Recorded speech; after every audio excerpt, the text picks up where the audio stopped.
Windows 95 is a consumer-oriented operating system developed by Microsoft. It was released on August 24, 1995, and was a significant improvement over the company's previous DOS-based Windows products. Windows 95 merged Microsoft's formerly separate MS-DOS and Windows products. It featured significant improvements over its predecessor, Windows 3.1, most notably in the graphical user interface and in its simplified plug-and-play features. There were also major changes made to the core components of the operating system, such as moving from a mainly cooperatively multitasked 16-bit architecture to a preemptively multitasked 32-bit architecture. Accompanied by an extensive marketing campaign, Windows 95 introduced numerous functions and features that were featured in later Windows versions, such as the taskbar, the Start button, and the way the user navigates. It was also suggested that Windows 95 had an effect of driving other major players out of business, something which would later be used in court against Microsoft. 3 years after its introduction, Windows 95 was succeeded by Windows 98. Microsoft ended support for Windows 95 on December 31, 2001. Development. The initial design and planning of Windows 95 can be traced back to around March 1992, just after the release of Windows 3.1. At this time, Windows for Workgroups 3.11 and Windows NT 3.1 were still in development, and Microsoft's plan for the future was focused on Cairo. Cairo would be Microsoft's next-generation operating system based on Windows NT and featuring a new user interface and an object-based file system, but it was not planned to be shipped before 1994. However, Cairo would partially ship in July 1996 in the form of Windows NT 4.0, but without the object-based file system, which would later evolve into WinF. Simultaneously with Windows 3.1's release, IBM started shipping OS 2.0. Microsoft realized they were in need of an updated version of Windows that could support 32-bit applications and preemptive multitasking, but could still run on low-end hardware. So the development of Windows Chicago was started and, as it was planned for a late 1993 release, became known as Windows 93. Initially, the decision was made not to include a new user interface, as this was planned for Cairo, and only focus on making installation, configuration, and networking easier. Windows 93 would ship together with MS-DOS 7.0, offering a more integrated experience to the user and making it pointless for other companies to create DOS clones. MS-DOS 7.0 was in development at that time under the codename Jaguar, and could optionally run on top of a Windows 3.1-BASED 32-bit protected mode kernel called Cougar, in order to better compete with Dr. DOS. The first version of Chicago's feature specification was finished on September 30, 1992. Cougar was to become Chicago's kernel beta. Prior to the official release, the American public was given a chance to preview Windows 95 in the Windows 95 preview program. For $19.95. Users were sent a set of 3.5-INCH floppy diskettes that would install Windows 95 either as an upgrade to Windows 3.1x or as a fresh install on the clean computer. Users who bought into the program were also given a free preview of the Microsoft Network, the online service that Microsoft launched with Windows 95. During the preview period, Microsoft established various electronic distribution points for promotional and technical documentation on Chicago, including a detailed document for media reviewers describing the new system highlights. The preview versions expired in November 1995, after which the user would have to purchase their own copy of the final version of Windows 95. Architecture. Windows 95 was designed to be maximally compatible with existing MS-DOS and 16-bit Windows programs and device drivers, while offering a more stable and better performing system. Windows 95 architecture is an evolution of Windows for Workgroups 386 Enhanced Mode. The lowest level of the operating system consists of a large number of virtual device drivers running in 32-bit protected mode and one or more virtual DOS machines running in Virtual 8086 mode. The virtual device drivers are responsible for handling physical devices, emulating virtual devices used by the virtual machines, or providing various system services. The three most important virtual device drivers are: Virtual Machine Manager, responsible for memory management, event handling, interrupt handling, loading and initializing virtual device drivers, creating new virtual machines, and Thread Scheduling Configuration Manager, responsible for implementing plug-and-play functionality, monitoring hardware configuration changes, detecting devices using bus enumerators, and allocating I/O ports, IR queues, DMA channels and memory in a conflict-free fashion. Installable File System Manager coordinates access to supported file systems. Windows 95 initially shipped with support for FAT12, FAT16, VFAT extension, ISO 9660 and network redirectors. Later releases included support for FAT32. Access requests to physical media are sent to Input-Output Supervisor, a component responsible for scheduling the requests. Each physical media has its own device driver. Access to the disk is performed by a port driver, while access to a SCSI device is handled by a mini-port driver working atop the SCSI layer. Port and mini-port drivers perform I/O operations in 32-bit protected mode, bypassing MS-DOS and BIOS, giving a significant performance improvement. In case there is no native Windows driver for a certain storage device, or if a device is forced to run in compatibility mode, the real mode mapper can access it through MS-DOS. 32-bit Windows programs are assigned their own memory segments, which can be adjusted to any size the user wishes. Memory area outside a segment cannot be accessed by a program. If they crash, they do not harm anything else. Before this, programs used fixed non-exclusive 64 kilobyte segments. While the 64 kilobyte size was a serious handicap in DOS and Windows 3.x, lack of guarantee of exclusiveness was the cause of stability issues because programs sometimes overwrote each other's segments. A crashing Windows 3.x program could knock out surrounding processes. The Win32 API is implemented by three modules, each consisting of a 16-bit and a 32-bit component.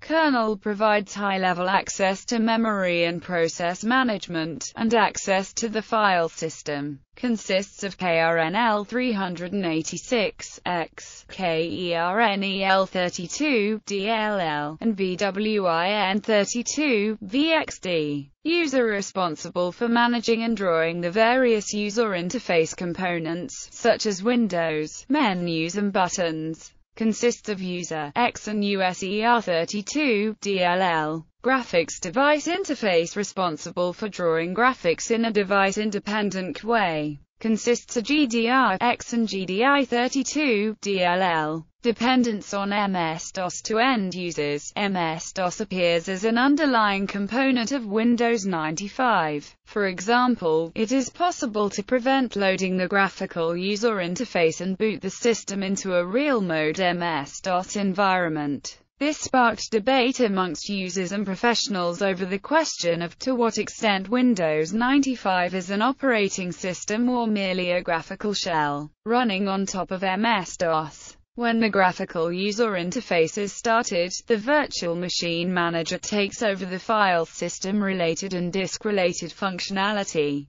MS-DOS itself is demoted to a compatibility layer for 16-bit device drivers. This contrasts with earlier versions of Windows which relies on MS-DOS to perform file and disk access. Keeping MS-DOS in memory allows Windows 95 to use DOS device drivers when suitable Windows drivers are unavailable. Windows 95 is capable of using all 16-bit Windows 3.x drivers. Contrary to Windows 3.1x, DOS programs running in Windows 95 do not need DOS drivers for mouse, CD-ROM access and sound card. Windows drivers are used instead. HIMEM sys is still required to boot Windows 95. EMM386 and other memory managers, however, are only used by legacy DOS programs. In addition, config, sys and AUTOEXEC,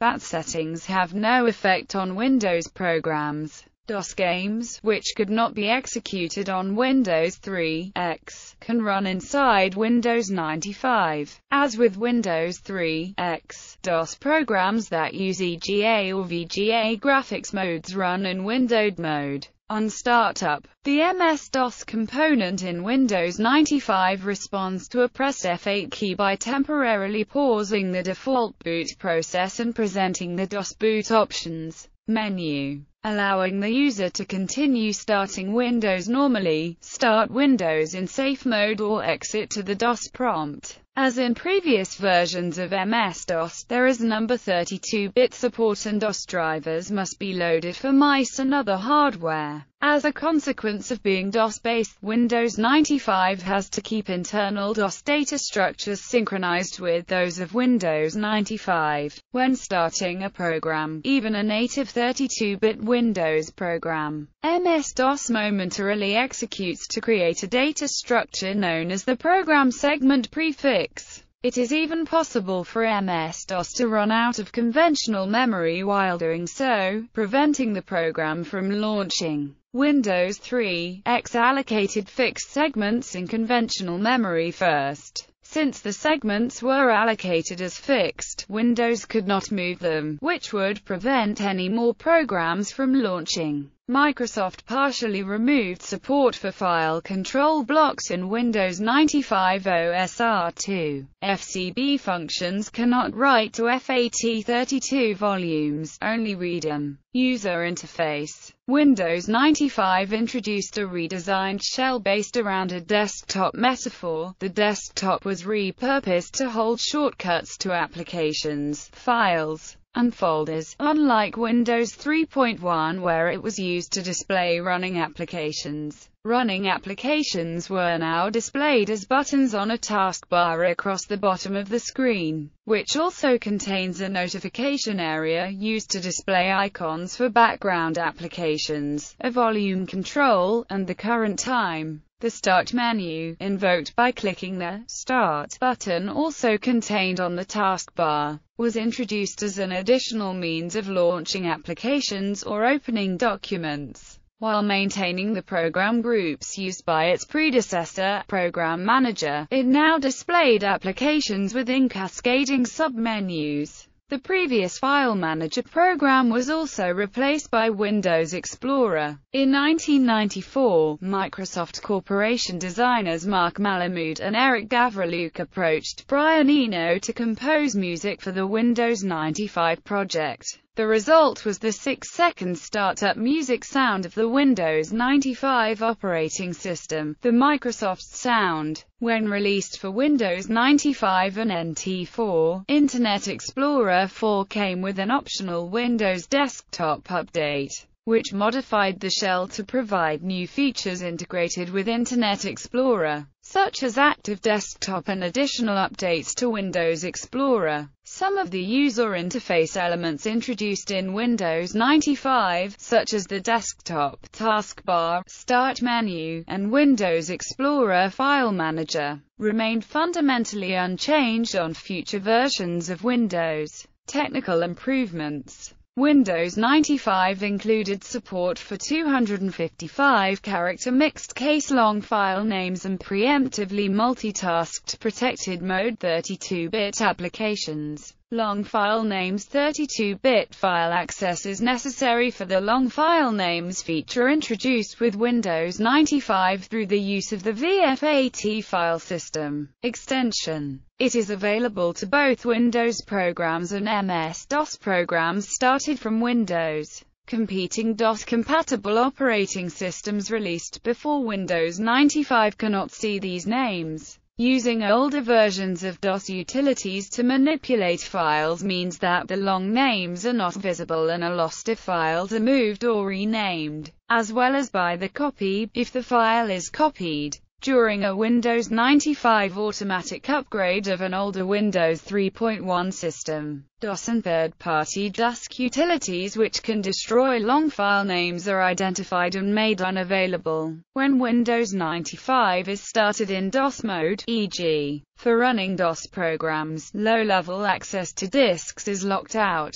In case the need arises to depend on disk utilities that do not recognize long file names, such as the MS-DOS-6x's defrag utility, a program called LFNBACK for backup and restoration of long file names is provided on the CD-ROM. The program is in the admin apptools LFNBACK directory of the Windows 95 CD-ROM. 32-bit Windows 95 followed Windows for Workgroups 3.11 with its lack of support for older, 16-bit and x86 processors, thus requiring an Intel 80386. While the OS kernel is 32-bit, much code remained 16-bit for performance reasons as well as development time constraints. This had a rather detrimental effect on system stability and led to frequent application crashes. The introduction of 32-bit file access in Windows for Workgroups 3.11 meant that 16-bit real-mode MS-DOS is not used for managing the files while Windows is running, and the earlier introduction of the 32-bit disk access means that the PC BIOS is often no longer used for managing hard disks.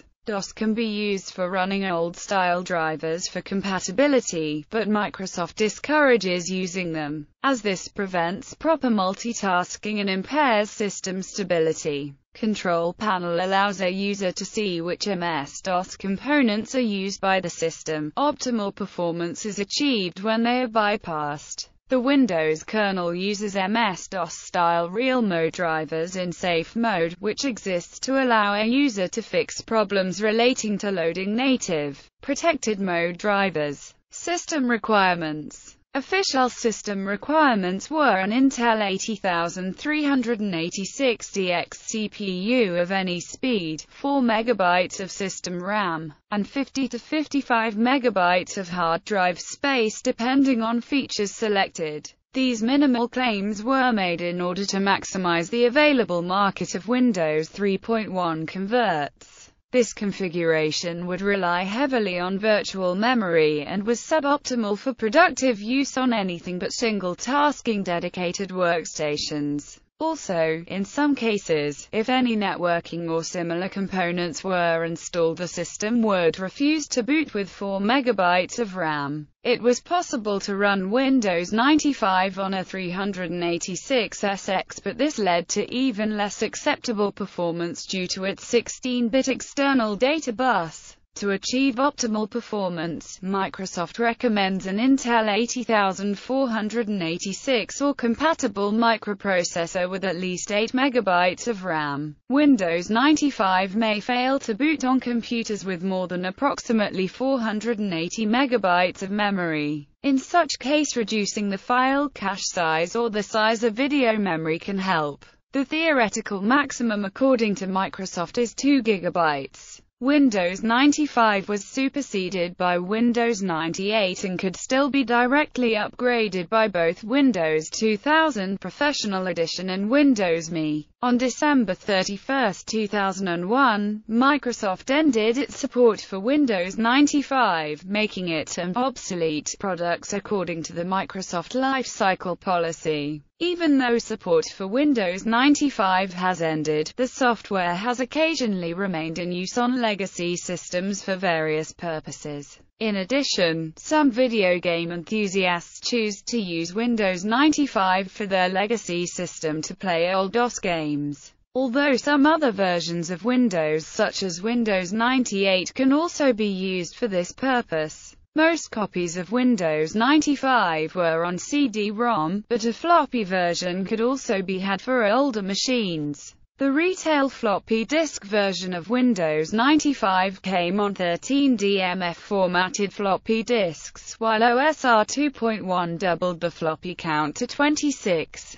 Both versions exclude additional software that CD-ROM might have featured. Microsoft Plus for Windows 95 was also available on floppy disks. DMF was a special 19-sector format Microsoft used to store 1.7 megabytes on floppies rather than the usual 1.44 megabytes. While the floppy edition of Windows was normally on 3.5 disks, a 5.25 version could be specially ordered as well. Internet Explorer. Windows 95 originally shipped without Internet Explorer, and the default network installation did not install TCP/IP, the network protocol used on the Internet. At the release date of Windows 95, Internet Explorer 1.0 was available, but only in the Plus add-on pack for Windows 95, which was a separate product. The Plus pack did not reach as many retail consumers as the operating system itself, but was usually included in pre-installed sales. And at the time of Windows 95 release, the web was being browsed mainly with a variety of early web browsers, such as NCSA, Mosaic and Netscape Navigator. Windows 95 OEM Service Release 1 was the first release of Windows to include Internet Explorer with the OS. While there was no uninstaller, it could be deleted easily if the user so desired.